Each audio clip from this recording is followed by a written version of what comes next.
Welcome to SciTech Culture with Steve Kern and Ben Warner, where we examine science, technology and culture in the 21st century. Visit our website at scitechculture.com. It's time to get really excited at the thought that, that nostalgia era of the late 2000s when social media was just coming into its own, and this an exciting announcement that Zuckerberg wants to return to the OG Facebook at some point coming through this year. Just my first reaction to it was just to laugh hysterically, because it's like no one's probably interested in Facebook anyway for that purpose anymore anyway. And haven't we moved on a little bit since 2007, 2008, platform-wise and whatnot? Oh, yeah, well, we're not all walking around with desktops anymore, that's for sure. I remember discovering Facebook in 2007 and actually being quite intrigued and interested in it. Of course, at that point, it was free and easy. You could search anyone, search anywhere, and connect to all sorts of interesting engagements, people, and ideas.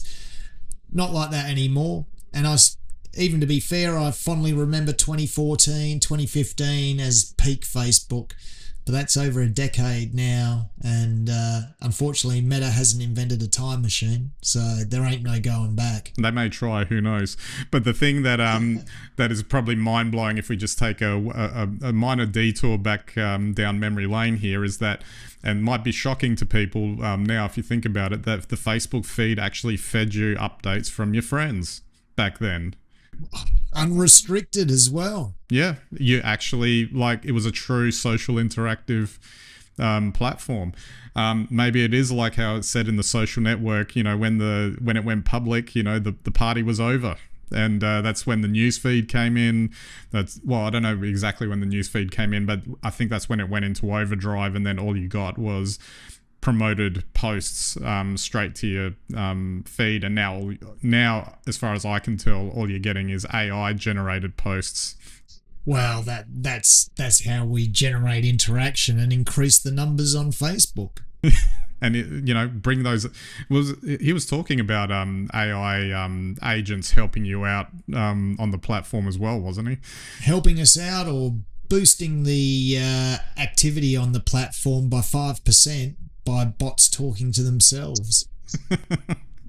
Which, sounds like a whole lot of fun.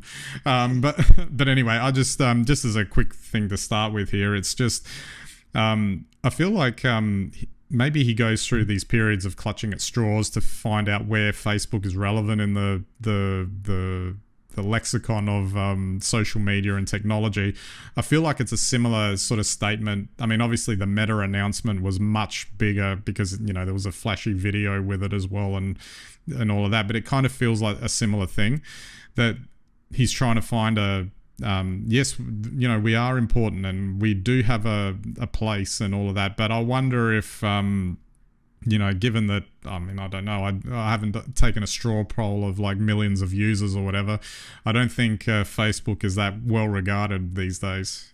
Look, I think both Meta and Google are at that awkward age, teenage years or whatever, for social media now, where they're old and they I don't know personally from a use case whether they struggle for relevance. I mean, the people that use them for the reasons they use them. If you're talking about everybody using a single app, well then maybe the use case isn't there for that anymore, not in the modern times. But as CEOs of your company, you have to come out every year and you have to spruik a new way to make $1 trillion to keep your share price healthy and your wealth through the sky.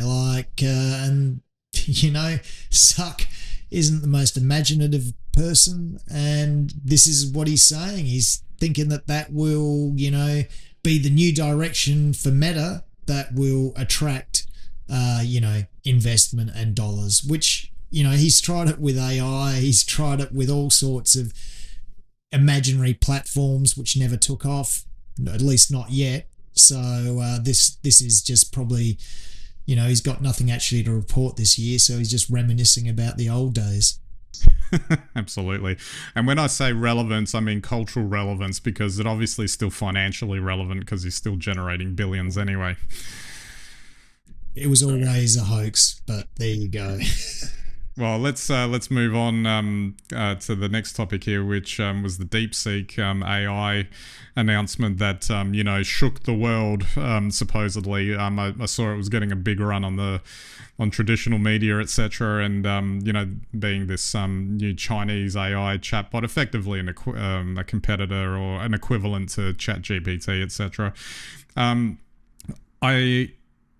The hysteria I wanted to start with first, which was the fact that, oh my god, Nvidia lost $1 trillion off its market cap as soon as DeepSeek was announced, because it became clear that it was produced for so much less money and investment, which I guess rocked the idea of the approach of what the American companies are actually going with at the moment.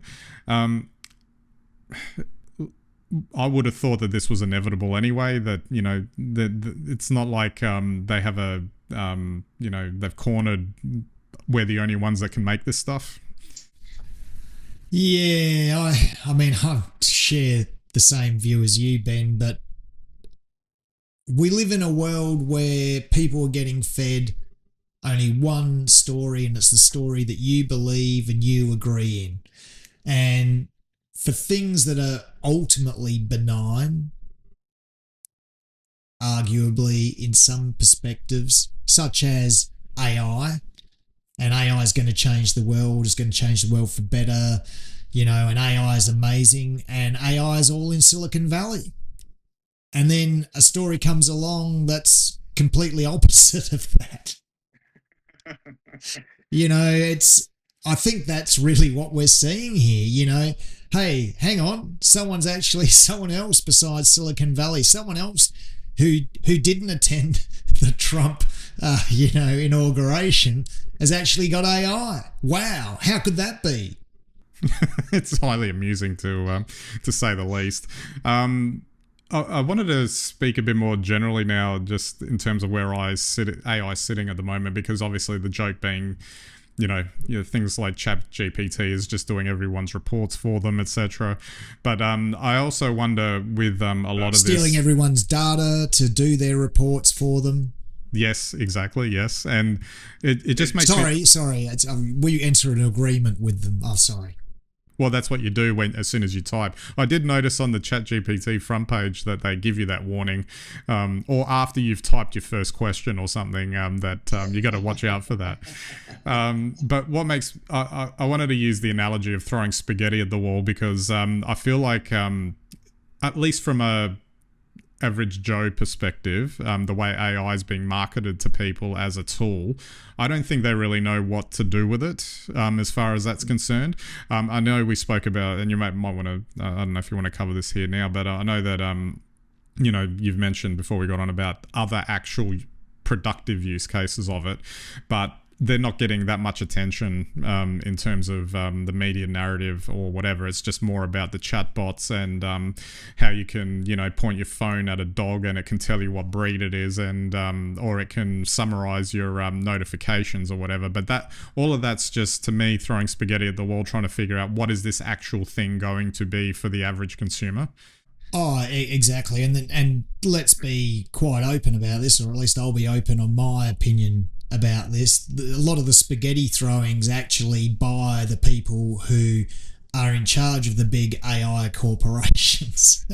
So, if you want to make money, get investment and escalate a share price, you talk about AI changing everything. And that's what we've seen everyone from OpenAI, Musk, Nvidia just going on about. Like, they're talking literally trillions of dollars AI value in order to capture that value now, so it goes into their companies, and also to build an economic moat so that no one can, off the street with his, IBM 386 can catch these guys effectively in these AI endeavors. And that's effectively what's happening.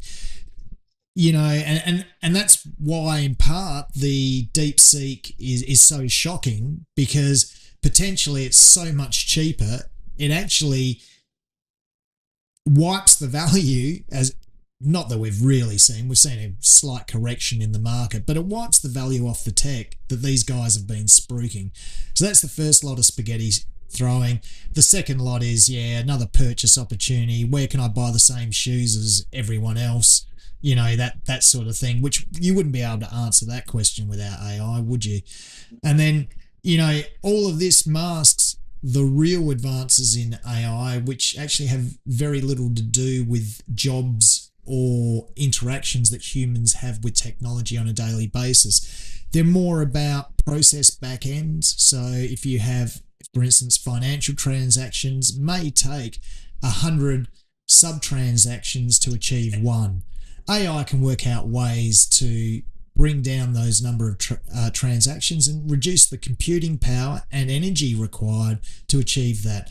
And this goes on for designing new medicines for people. It goes as far as, personalizing our health or ensuring that all of us are, better catered for or have better services. So, the real AI revolution will almost be invisible to us. It'll actually be about improving what we already think are digitally automated solutions that can be optimized 1,000-fold. And that's where the real advances and the betterment of our society will come, because we won't be hanging on phone calls for, 30 minutes waiting to change one digit that they got wrong in a license number or something like that.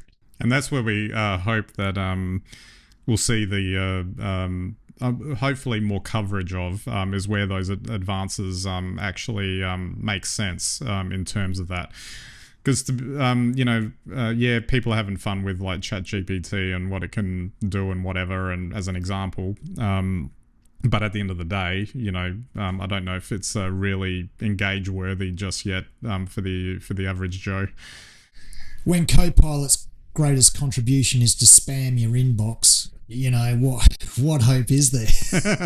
Absolutely. All right, Steve, we might wrap it up there. We're still not resorting to AI to produce the show yet, but who knows? Maybe we can. Maybe I can ask it to suggest some topics for next week.